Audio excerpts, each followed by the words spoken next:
शोमित करें। आपका दिल से शुरू होगा राधा स्वामी जी। जी राधा स्वामी जी। जी राधा स्वामी जी।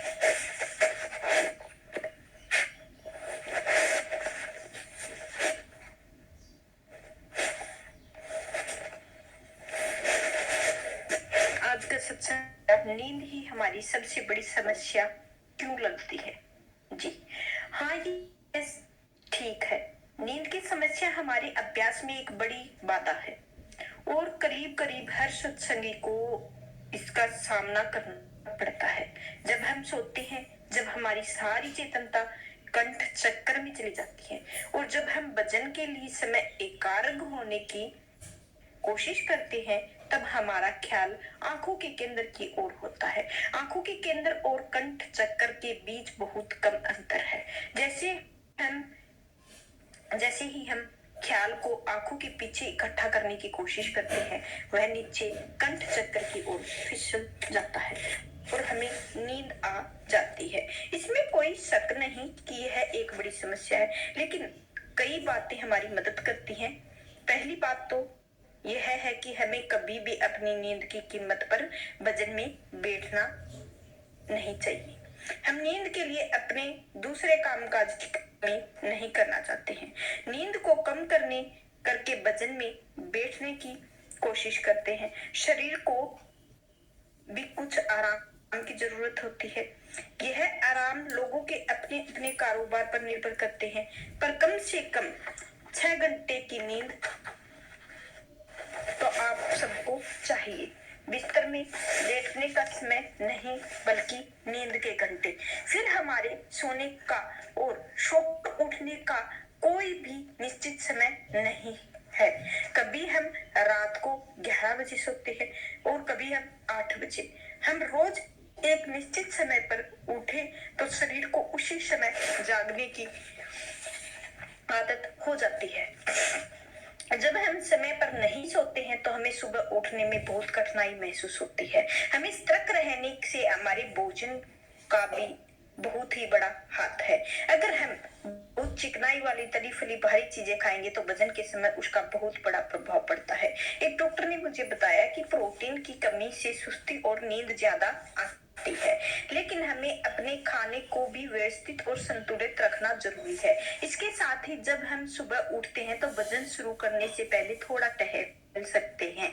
अगर हम अपने बिस्तर पर ही भजन करने की बैठने की कोशिश करेंगे तो बिस्तर छोड़कर भजन में बैठने में आलस करते हैं तो हमें नींद आने लगती है, क्योंकि बिस्तर के साथ हमारे सोने का संस्कार जुड़े हुए हैं। इन संबंधों या संस्कारों का गहरा प्रभाव होता है, इसीलिए बिस्तर के साथ हमारा नींद का संबंध हमें नींद की ओर लुभाता है। अगर आप बिस्तर छोड़कर थोड़ा चल फिर लें, बाथरूम में जाकर मुंह हाथ धो लें, तो इस प्रकार से थोड़े चुस्त होकर भजन में बैठे तो आप नींद पर विजय पा सकेंगे। लेकिन सत्संगी की दृढ़ता और धैर्य के साथ नींद से लड़ना है। नियमितता मुख्य चीज है, लेकिन इस आधुनिक युग में नियम के कार्य करना और निश्चित समय का पालन करना बहुत मुश्किल है। इसीलिए हमें भजन में नींद आ जाती है, लेकिन जब हम टीवी देखते हैं, सिनेमा देखते हैं तो हमें नींद नहीं आती है। तो शो हमारा जागते रहना है और इस बात की ओर निर्भर करना है। भजन में बैठने से हमारी रुचि कितनी है और नींद आने से बहुत से कारण हैं। हम उन कारणों को ढूंढकर उनका उपाय करना चाहिए। महाराज जी, मुझे बताया गया है कि यदि कोई बहुत भारी शारीरिक परिश्रम करता है, बहुत थक जाता है, तो उसके लिए शरीर चेतनता को समेटना ज्यादा मुश्किल होता है। मैं नहीं समझती कि शारीरिक कार्य या परिश्रम का ही शरीर को खाली करके ख्याल को ऊपर लाने का कोई आपसी संबंध है। असल में इनका कोई संबंध नहीं है। इंद्रियों के भोगों का मोह है कि आंखों के पीछे एकाग्र होने की रुकावट डालता है। कठिन परिश्रम उसमें कोई अड़कन नहीं डालता है, क्योंकि परिश्रम शरीर करता है, मन नहीं। आपके ख्याल से ऐसे दुर्लभ व्यक्ति जो कोई शारीरिक कार्य नहीं करते हैं और आसानी से ख्याल को समेट लेते हैं। जो लोग बहुत सख्त मेहनत करते हैं वह थक जाते हैं और उन्हें नींद पूरी किए बिना भजन के लिए बैठने की कोशिश नहीं करनी चाहिए। शारीरिक परिश्रम करने या न करने से शरीर जाने कोई फर्क नहीं पड़ता है। हमारे शरीर में प्रतिदिन कितने ग्राम प्रोटीन की जरूरत होती है? प्रोटीन की जरूरत मात्रा हर व्यक्ति के लिए अलग अलग हो सकती है। डॉक्टर ही आपको इस बारे में उचित सलाह दे सकते हैं। अधिकांश प्रोटीन हमें अपनी रोज के खाने, दूध, दही आदि में मिल जाती है। फिर भी अगर कोई कमी हो तो किसी डॉक्टर की सलाह ले सकते हैं, आपको पूरी जानकारी दे सकते हैं। मैंने सुना है पेट भरा हो तो वजन करने का नुकसान होता है, क्योंकि वजन करते समय रक्त संचार सिर की ओर होता है, इसीलिए भोजन ठीक से नहीं पच पाता है। क्या यह दुरुस्त है? जी, यह नहीं। भोजन करने से हानि होती है, लेकिन अगर आप पेट भरा होने पर भी भोजन करने बैठेंगे तो आपको नींद आने लगेगी। आप किसी भी समय भोजन कर सकते हैं, चाहे पेट भरा हो चाहे खाली हो, लेकिन अगर पेट भरा है तो यह स्वाभाविक है कि आपको उबासियां आने लगती हैं, सुस्तियां या नींद आने लगती हैं। ऐसी हालत में आप एकाग्रता को अभ्यास नहीं कर सकेंगे, बिल्कुल भी आप ध्यान नहीं कर पाएंगे। क्या भोजन से पहले 1 कप गर्म कॉफी या चाय लेनी चाहिए? अच्छा है, ताकि आलस से छुटकारा मिल सके। अगर यह आपको जागते रहने में मदद करता है तो ठीक है। महाराज जगत सिंह जी ने कहा है कि कम खाओ, कम सो, कम बोलो। मेरा इस बारे में एक सवाल है। मैं कम खाना, कम बोलना समझ सकता हूँ, लेकिन कम सोना नहीं समझ सकता। कम सोना मेरे वजन में अड़चन पैदा करता है। क्या आप यह समझाएंगे? तो आपको अपनी नींद को उचित उपाय करना चाहिए। हमें नींद पूरी किए बिना वजन में बैठने की कोशिश नहीं करनी चाहिए। जिंदगी के दूसरे रुझान कम करने चाहिए, पर शरीर की 6-7 घंटे नींद जरूर मिलनी चाहिए। क्या कुछ लोग इससे अधिक नींद की जरूरत होती है? जिनको ज्यादा नींद की जरूरत होती है उन्हें नींद को भी समय देना चाहिए। तब फिर कम सो का क्या अर्थ है? इसका अर्थ है कि आपको फजूल में सोते रहना नहीं है। कुछ लोग 10-12 घंटे सोते हैं, इसके लिए 6-7 घंटे कम होते हैं। अगर आप कम खाओगे तो आप कम सोओगे।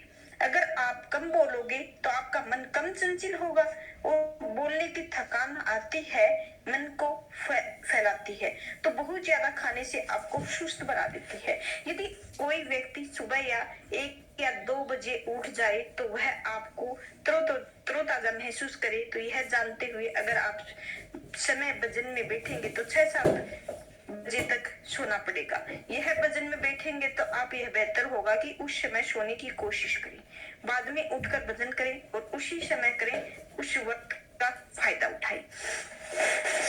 उस समय का जरूरी फायदा उठाइए और वजन कीजिए। वजन करने में कोई भी मौका किसी भी हालत में खोना नहीं चाहिए। उसके बाद सोने में कोई हर्ज नहीं है। अगर हम वजन में बैठे हैं 2.5 घंटे से कुछ समय हम सो जाएं, उस समय की पूर्ति बाकी दिन में समय में कोशिश करें, तो दिए हुए वचनों को तोड़ना नहीं होगा।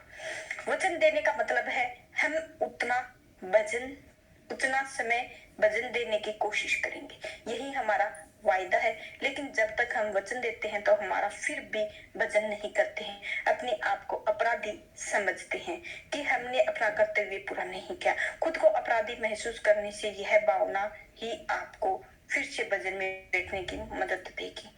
तब आप और अधिक वजन के लिए दे सकेंगे। पर इन बातों से आप बहुत ज्यादा शक्ति का रुख न रखें। अगर सुबह पूरा समय नहीं दे सके तो बाकी समय दोपहर शाम जब इच्छा हो दीजिए। यदि कोई सत्संगी भजन करने के बाद सो जाए तो उसे ऐसा महसूस होता है कि शरीर एकाग्रता के कारण गहरी नींद नहीं आती, बल्कि अच्छे संपन्न दृश्य दिखाई देते हैं। या वे लोग सो जाते हैं, जब उठते हैं तब अधिक तास्मिक हो जाते हैं। कभी कभी ऐसा लगता है नीचे के चक्कर जागृत हो गए हैं। ऐसा संभव है। एकाग्रता होने पर अच्छी नींद तो आती है, गहरी नींद भी आती है। अक्सर जब मन फैला हुआ होता है तो नींद नहीं आती है। आप मन को सुस्त करने की दवाइयां या नींद की गोलियां देते हैं ताकि तनाव रहित होकर सो सके। भजन आपको तनाव मुक्त कराता है, आपको अच्छी नींद लाता है। अगर आप दुनिया के झंझटों को भुलाने की कोशिश करेंगे तो खुद की हल्कापन महसूस करेंगे, नींद आ जाएगी। अगर आप दुनिया के कामकाज झंझटों के बारे में सोचते रहेंगे तो तनाव और आवेश महसूस करेंगे, आपको नींद बिल्कुल भी नहीं आ सकेगी। तो आज का सत्संग इधर ही समाप्त होता है। चैनल को लाइक करें, सब्सक्राइब करें, कमेंट करें। आपका दिल से शुक्रिया होगा। राधा स्वामी जी। जी राधा स्वामी जी। जी राधा स्वामी जी।